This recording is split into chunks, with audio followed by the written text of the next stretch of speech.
So hi guys, I bet you didn't expect to see Pep Guardiola turn up at Manchester United, did you? I know what you're all thinking. That's the reason why I wore a suit actually. But so I'm here to talk about mainly best practice around backup. Everyone's like, oh, he's going to talk about backup just before lunch. But that is what I'm going to talk about.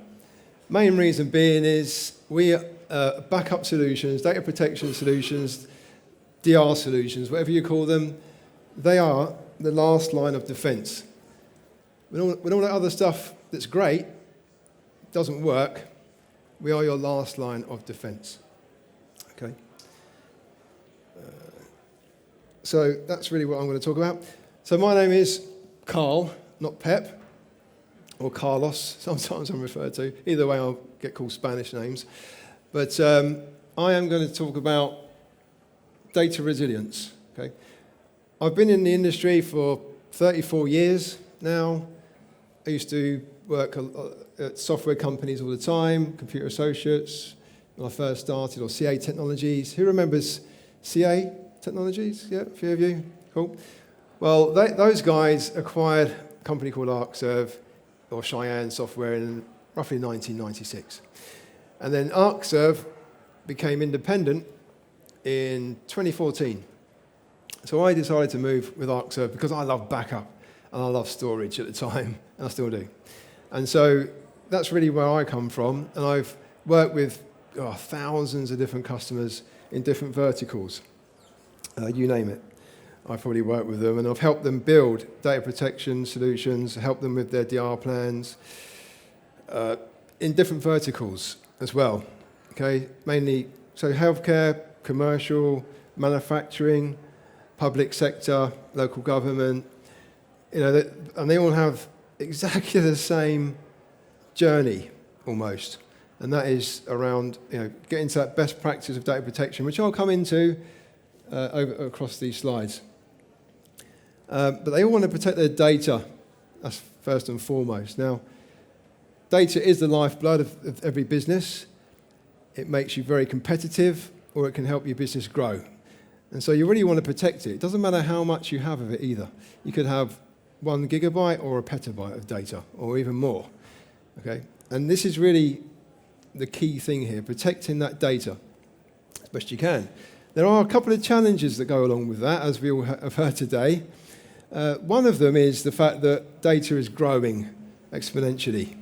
Okay, there's a few stats on the board here. And a lot of that data is unstructured. I've read some articles somewhere about 90% of that data is actually unstructured. And even over COVID, we saw more and more people adopting cloud or hybrid cloud approaches, moving all that unstructured data into SharePoint because they wanted to kind of save it, and they thought it was all getting backed up in Microsoft SharePoint Online and so on. So there's that challenge. And then there's the obvious challenge, which we're talking about today, cybersecurity. And backup and cybersecurity kind of gel together in hand now, right? We kind of talk about one when we talk about the other. And so we're looking at increased attacks on AI, or using AI, as you heard as well from most of the speakers that we've in the session today. And ransomware is definitely on the rise. I think we all agree with that. And so we have to get around those two challenges and protect the data as much as we possibly can, best we can. And what we understand about ransomware right now is that there is no silver bullet. The gentleman that just earlier said about that there is no silver bullet, especially for zero trust. Zero trust, isn't a product as such. It's a philosophy. So really what we're looking at here is a multimodal strategy. You might have heard it called layers of the onion and all sorts of different analogies over the years. This is really what we're looking at. So there's no silver bullet. So what we can do is mitigate that risk as much as possibly can. Okay, and you can use, and I'll come on to this in a moment, but you can use different frameworks and so on to do that, mitigate that risk mitigation, help you with that.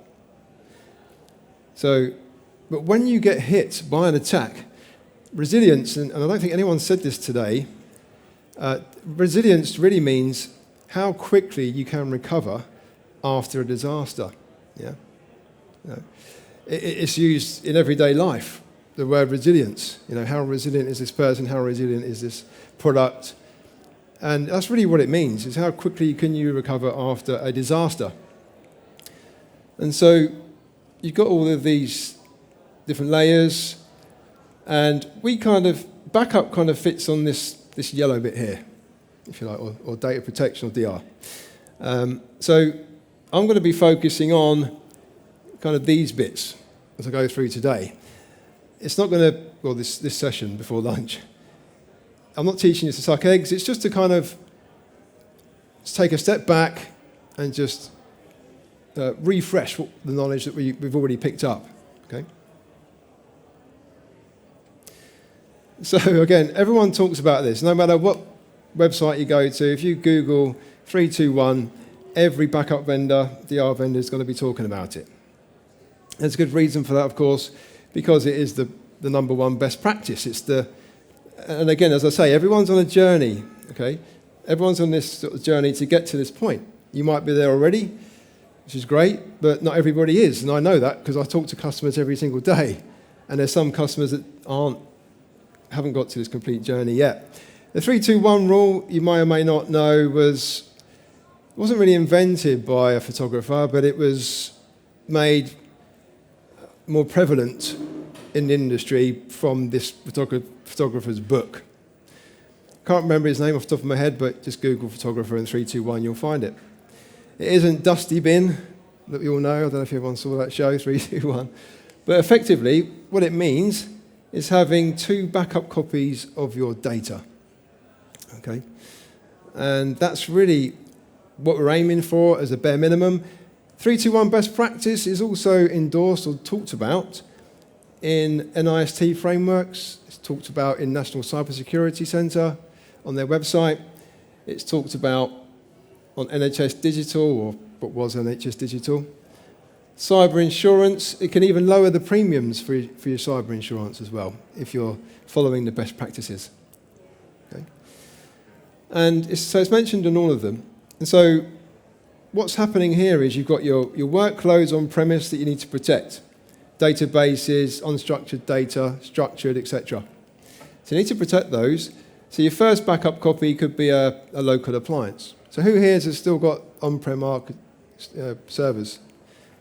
Okay, a few of you, a couple of you. So you might be in a hybrid situation, so those workloads might be in cloud, IIS, etc. So you get your first backup copy. That's great, and that could be on backup tape. So if you haven't got another site to replicate to, and the only way you can get your data off site is by using tape, well, great. Maybe you don't want to back up to disk first. Maybe you don't need the speed of recovery when you're backing up your data.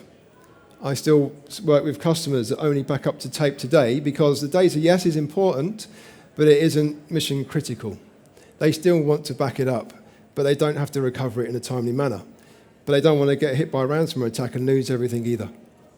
So tape is still here, although I'm sure a lot of you hate tape because it's a logistical nightmare most of the time. So that's your first backup copy. And then you want to have an off-site copy, ideally, right? So that's the second backup copy. That's quite key, actually.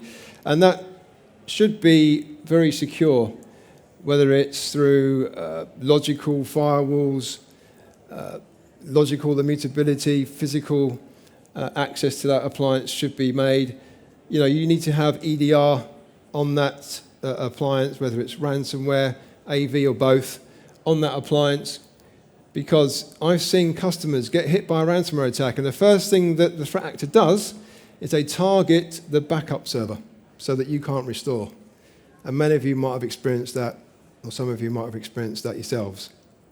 So make sure you protect the backup environment with your security tools, number one. But make sure you definitely protect this guy, okay? That's even more important, because if they get to that one, fair enough, just make sure they can't get to that one. That's very important as well. Now, this second copy, it needs to be off-site. So do you have your own site to replicate to? Maybe not. You can use Colo. You can use public clouds like Azure, AWS, etc.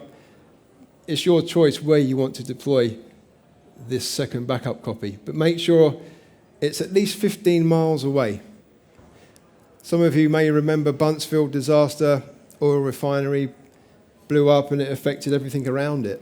No point having your second backup copy in the same site or the same actual building that you can't get access to. Okay?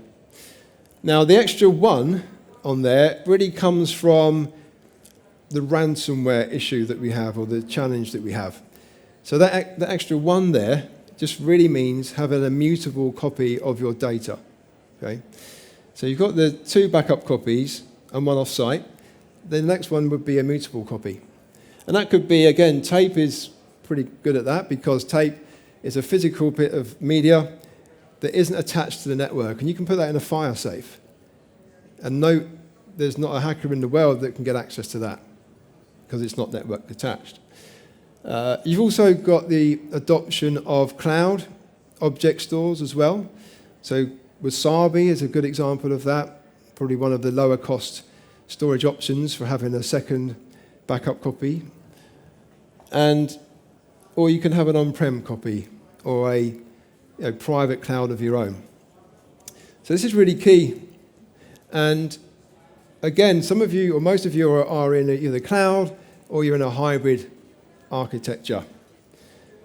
So you've also got SaaS applications that you need to protect as well.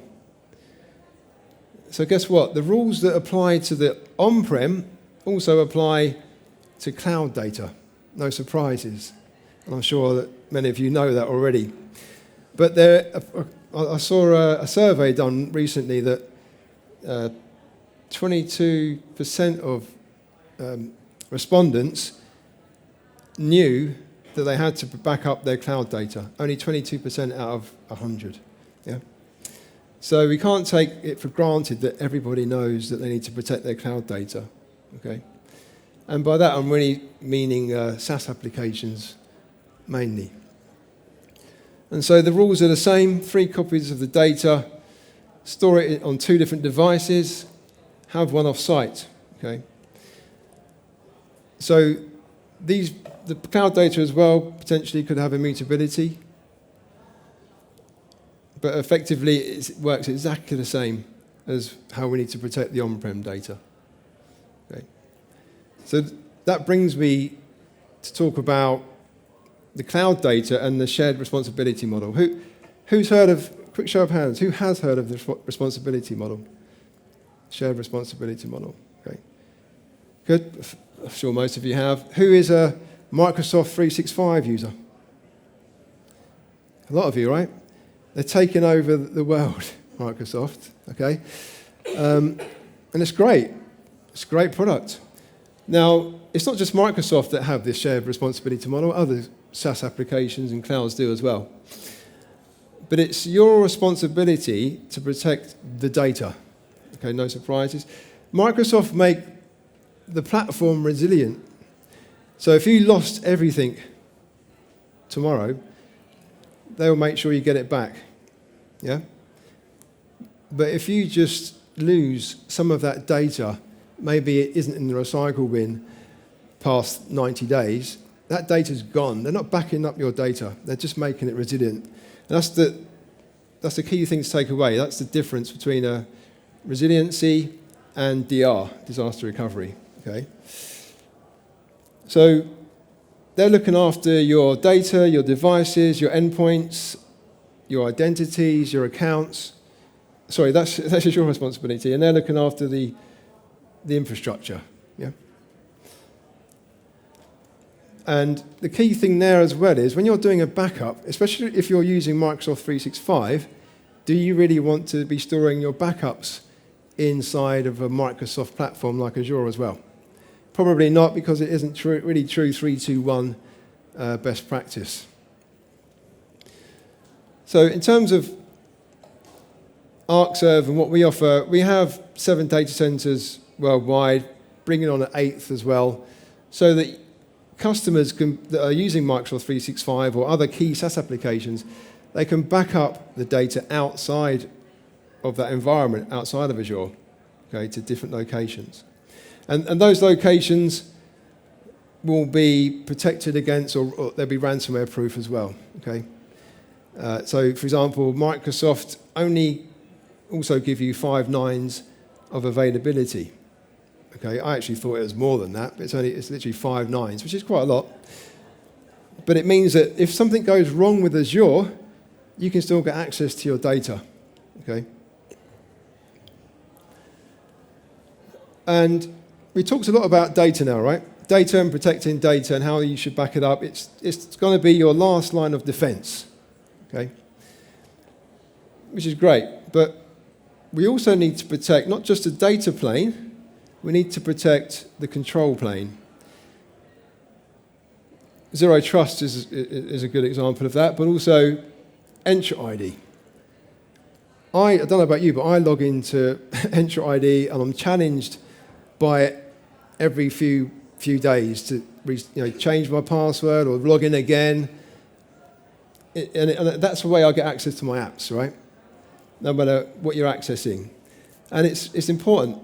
And it says there, as I've put, when we spoke to a Microsoft MVP, they said to us that Entra ID gets a password attack 50 million times a day, which is huge. And if one of those gets through, that's you locked out of Entra ID. And that's, your identity provider is Entra ID, and that means you can't get access to any apps. Can't get access to your data. Not a good thing. So we need to protect this infrastructure. Many of you might have synchronization with on-prem. So a couple of you put your hands up, you've got on-prem devices. You might be synchronizing Active Directory with Entra ID, which is great because users can authenticate that are on site and they can get access to their cloud applications using single sign-on and etc. Okay? And in reverse. But did you know that not everything is synchronized? So if you're thinking that your synchronization is backing everything up from the cloud authentication to on-prem and vice versa, you'll be surprised to know that it isn't. Okay? There are some cloud authentication attributes that aren't copied across to on-prem and vice versa. You can store them there, but when you have a disaster, you can't just restore the cloud accounts and attributes on-prem and get access to cloud apps. You have to restore them back to the cloud if you have access to it. Okay? And some of these objects I've just listed here. It's a bit of an eye chart. I don't expect you to read it from there. But these are some of the backup objects that are not protected by Microsoft. Okay? And these are things like, I'll read a few of them out: ownerships, memberships, role assignments, licensing, authentication methods, right? We all use MFA to log in. And if that breaks, we can't log in, and it needs someone to recover that. It's easier said than done. Yeah? If you go to Microsoft's website and go and just look at how to recover some of these attributes, it's not easy to do. Yeah, that's for sure. So these are things that Microsoft really aren't protecting, aren't backing them up. Okay. There's also advanced attributes. This is the difference between. Does everyone know the difference between hard and soft? Okay, I'm not being rude in any way, but I'm just saying hard and soft in Microsoft world means, soft means recycle bin. So if you delete something, it goes into the recycle bin. And that's easy to visualize if you're a user of OneDrive, SharePoint, and so on. Because you can go to your versions and you can get back a file that you've deleted, right? When it comes to attributes, you have to go into a different screen and find the recycle bin for that. So you need to be a well-versed Microsoft admin on Entra ID to find those. Now, these objects are hard deleted. That means you go in and delete it, it's gone. It's a bit like WhatsApp. I still don't know how to do this, but if I delete a picture or a message in WhatsApp, I don't know how to get it back, do you? It's gone. It's hard deleted. You can't get it back. And that's exactly the same for these, okay? So, and even those objects that I mentioned earlier, those go into a recycle bin, but only for 30 days. Some objects, 90 days, and then they're gone, okay, forever. So they're not being backed up at all. And some of these are very important, as you know. So app registrations, they're used for single sign-on, okay? So if you're using a third-party SaaS application, then you need to have an app registration to sign on to that using single sign-on. Same with enterprise apps. There's also Intune, where you're managing all of your devices on the network. BitLocker recovery keys. Now, we use CrowdStrike at Arcserve, as many as you might do as well. And my laptop, because I left it on overnight, which I never normally do, got the dodgy update from CrowdStrike. Okay, but I'm a techie, so I am a sort of engineer. That's my sort of role in life. And so I knew that there was a fix that I could get rebuild my laptop just by logging into the command line, if you like. Now, my laptop, that's not my laptop, by the way, but my laptop is BitLocker enabled. So when I went and tried to do the fix, it said, oh, you need your BitLocker key to get to the file system and rename the file. So then I had to log into Entra ID and then get my BitLocker key. And I was lucky I could do that because I know how as well. But if a threat actor got in and took advantage of that situation, they could have removed all my BitLocker keys as well. And then I'm totally stuffed and I'd have to rebuild from scratch, and that could take time. And in most cases, it's time.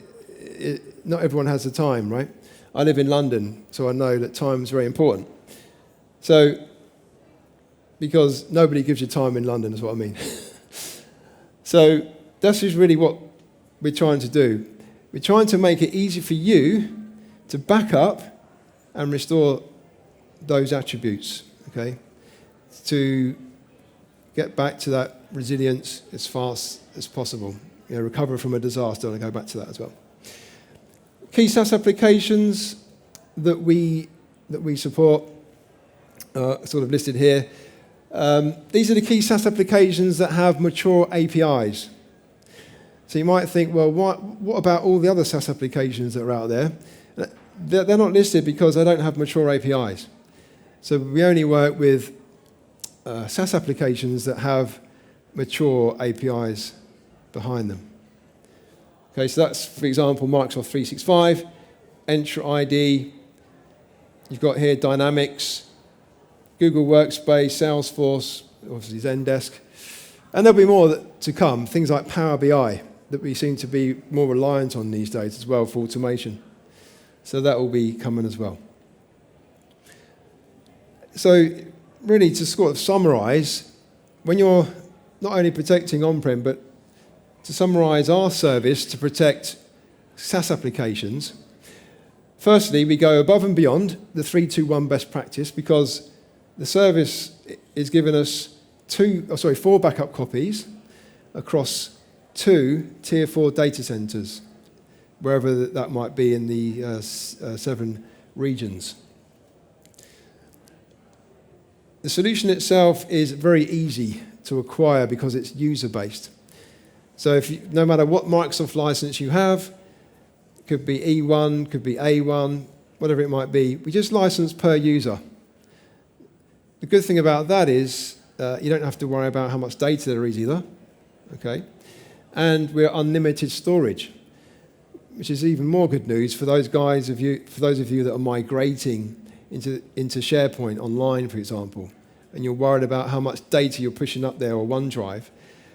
But with us, simply we just back it all up, and then we can set retentions on that data as well. And not everybody wants to remain in somebody else's cloud forever. So you can set a short retention or a long retention, depending on what your regulatory requirements are.